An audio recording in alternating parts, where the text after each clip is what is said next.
अबुल खलीक शायर इब्न ज़ियाद का कत्ल। किसी गर्ज से जनाब मुख्तार कूफा से बाहर तशरीफ़ ले गए और अपना कायम मकाम जनाब इब्राहीम को मुकर्रर कर गए थे। हज़रत इब्राहीम के सामने एक शख्स गिरफ़्तार होकर आया जिसको इब्न ज़ियाद के दरबार का शायर कहा जाता था। वो भी कातिलान इमाम हुसैन अलैहिस्सलाम में से था। लेकिन अबुल खलीक ने कहा कि मैं हरगिज़ करबला में ना था और ना मैं इमाम हुसैन अलैहिस्सलाम के कत्ल में शरीक हुआ था, अलबत्ता मुख्तार से बरसरे पैकार रहा हूँ। जनाब इब्राहीम ने फरमाया कि अगर तू करबला में ना था तो तुझे कोई अजियत ना पहुँचाई जाएगी, तो इत्मीनान रख। इसके बाद उसने हज़रत इब्राहीम की मदह में चंद अशार कहे। हज़रत इब्राहीम ने फरमाया, तो इब्न ज़ियाद के साथ क्यों शरीक था? उसने कहा, पेट के लिए, लेकिन मेरे दिल में उसकी कोई वक़्त ना थी। मैं सिर्फ ज़बान से उसकी मदह करता था और दिल में उस पर लानत करता था। जनाब इब्राहीम ने उसको 20 दिरहम दिलवा दिए और कहा कि अमीर मुख्तार के आने का इंतज़ार करो, वो वापस आ जाएं तो तुझे माला माल कर देंगे।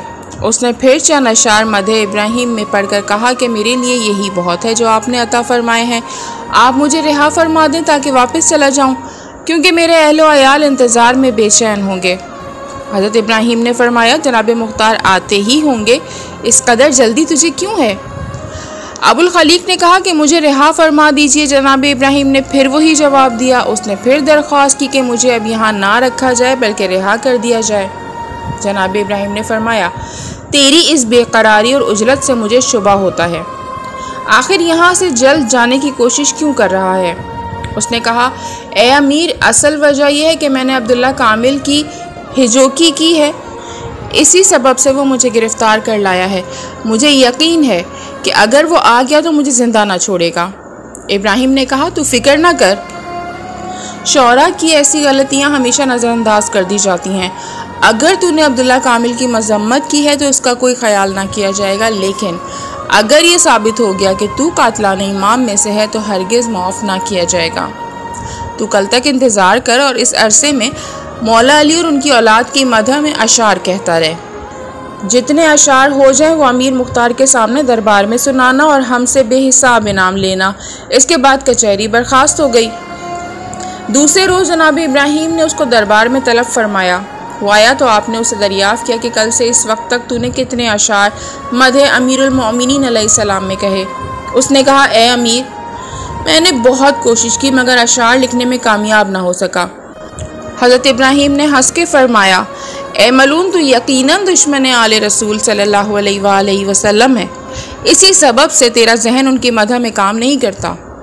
इसी असना में जनाब मुख्तार वापस आ गए। उनके हमरा अब्दुल्ला कामिल भी थे। अब्दुल्ला ने अब्दुल खलीक को देखते ही कहा, ये वो मलून है जो इब्न साद के हुक्म से शहदाए हुसैनी के नाम लिखता था। दुश्मनाने आले रसूल सल्लल्लाहु अलैहि वसल्लम को कत्ल फ़र्जंदे रसूल की तरगीब देता था। ये सुनकर वो मलून सरबजानू हो गया। उसके बाद जनाब मुख्तार ने फरमाया, ए अबुल खलीक, तू नशकिया के नाम लिखवा दे जो इमाम हुसैन अलैहिस्सलाम के कत्ल में शरीक थे। उसने कहा, मैं इस शर्त पे उन सब के नाम लिखवा दूंगा जो मुझे याद होंगे और इसके एवज़ मुझे रिहा कर दिया जाए। जनाब मुख्तार ने फरमाया, मंजूर है। चुनाचे उसने कातिलान हुसैन अलैहिस्सलाम के बहुत से नाम लिखवाए और दरबार से उठ के चला गया। वो मलून जो ही बाजार में पहुंचा, अब्दुल्ला कामिल के ग़ुलाम ने बहुक्म अब्दुल्ला ज़हर आलूद तलवार से टुकड़े टुकड़े कर दिया। हज़रत मुख्तार को जब उसके कत्ल की इत्तला मिली तो आप बहुत खुश हुए। हुरमुला इब्न काहिल असदी ये वो मलून है जिसके मज़ालिम का असर अहले बैत अतहार और इमाम ज़ैनुल आबिदीन अलैहिस्सलाम के दिलों पर मुद्दतुल उम्र बाकी रहा। इसी जालिम ने तीर शोबा से जनाब अली असगर को इमाम हुसैन अलैहिस्सलाम के हाथों पे शहीद किया था। जनाब मुख्तार को उसकी बहुत तलाश और जुस्तजू थी। एक दिन आप कहीं जाने के इरादे से रवाना हुए तो किसी ने इत्तला दी कि हुरमुला गिरफ्तार हो गया। आप ये सुनकर बहुत खुश हुए। वो जब आपके सामने लाया गया तो आपने जल्लादों को बुलवाया और हुक्म दिया कि पहले इसके हाथ पाँव काटे जाएं, फिर इस पर तीर बरसाएं, उसके बाद आग में जला दिया जाए। चुनाचे आपके हुक्म की तामील की गई और इस तरह वो मलून वासिल जहन्नम हुआ। इसी मलून ने जनाब अब्दुल्ला इब्न हसन के हाथ काटे थे और उस मासूम को इमाम हुसैन अलैहिस्सलाम की आगोश में तीर से शहीद किया था। और यही इमाम हुसैन अलैहिस्सलाम के सर मुबारक को नेज़े पे बुलंद करके कूफा ले गया था। इन्हीं वजूह की बिना पर इमाम ज़ैनुल आबिदीन अलैहिस्सलाम का दिल बहुत दुखा हुआ था।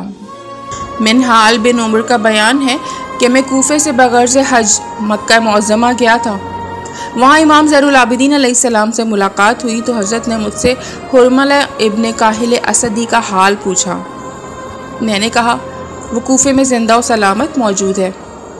ये सुनकर इमाम ज़ैनुल आबिदीन अलैहिस्सलाम ने हाथ उठाकर 3 मरतबा फरमाया, खुदावंदा उसे आग का मज़ा चखा। मिनहाल कहते हैं कि इसके बाद मैं कूफा आया और फिर जनाब मुख्तार से मिलने गया। वो अपने मकान से निकलकर एक तरफ जा रहे थे, मैं भी साथ हो लिया। उन्होंने मुझसे हालात दरियाफ़्त की और कहा तुमने हमारी हुकूमत में शिरकत नहीं की, तुम कहाँ थे? मैंने कहा हज के लिए गया था। गर्ज इसी तरह बातें करते हुए कोनासा तक पहुँचे। वहाँ हज़रत मुख्तार ठहर गए। मैं समझा कि किसी का इंतज़ार कर रहे हैं। इतने में मुझे कुछ लोग आते हुए दिखाई दिए।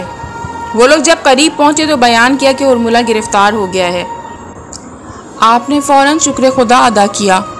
जब उसको सामने लाए तो फरमाया खुदा का शुक्र है कि उसने मुझे तुझ पर काबू अता फरमाया।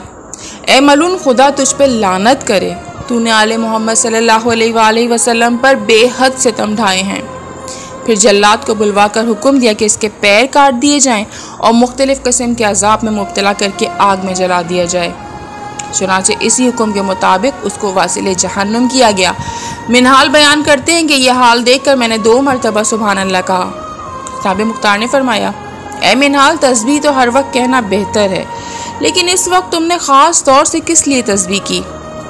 मैंने अर्ज़ की, मैं हज के मौके पे इमाम ज़ैनुल आबिदीन अलैहिस्सलाम की खिदमत में हाजिर हुआ था। हज़रत को इसकी इत्तला है कि आप खून इमाम हुसैन अलैहिस्सलाम का इंतकाम ले रहे हैं। उन्होंने मुझसे पूछा कि हुरमुला कत्ल हुआ या नहीं। मैंने कहा अभी तक तो वो ज़िंदा है। तो हज़रत ने हाथ उठाकर 3 मरतबा फरमाया कि खुदावंदा उसको आग का मज़ा चखा। मैंने हज़रत की दुआ की कबूलियत अपनी आँखों से देख ली कि हुरमुला नज़र आतिश कर दिया गया।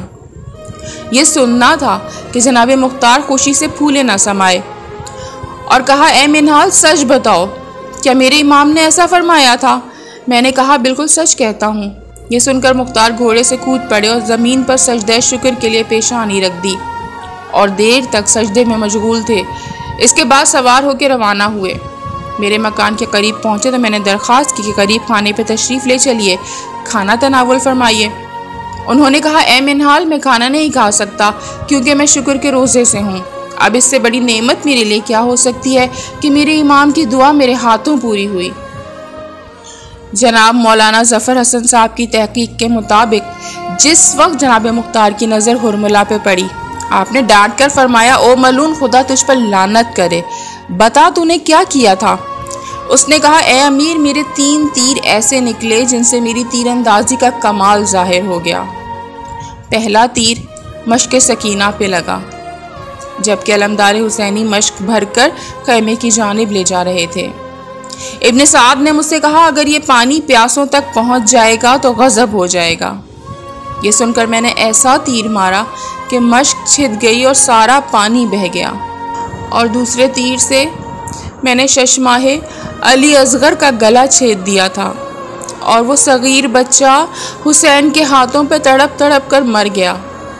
तीसरा तीर मैंने उस वक्त लगाया जब हुसैन अलैहिस्सलाम ज़ख्मों से चूर चूर होकर ज़मीन पे बैठे थे और वो तीर हुसैन की पेशानी पर लगा जिससे वो गिर पड़े।